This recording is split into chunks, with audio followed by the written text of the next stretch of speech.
নমস্কার বন্ধুরা, আজকেও একটা দারুণ স্বাদের রেসিপি তোমাদের সাথে শেয়ার করব। পনির আলু দিয়ে দুর্দান্ত রেসিপি। তো চলো শুরু করছি। প্রথমে দেখো, পনিরটা গরম জলের মধ্যে দিয়ে 2 থেকে 3 মিনিট ভালো মতো আমি ফুটিয়ে নেব। এতে পনিরটা অনেকটা সফট থাকে, বাচ্চাদের খেতে ভীষণ ভালো লাগে।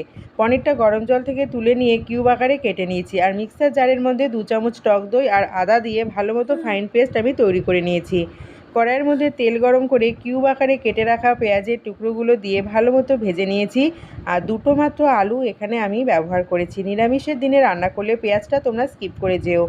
এখন আলুর মধ্যে দিয়ে দেবো স্বাদ মতো লবণ, হলুদ, আর আমি যে একটা বাটা মশলা বানিয়েছি আদা আর টক দই দিয়ে, সেই বাটা মশলাটাও এর মধ্যে দিয়ে দেবো।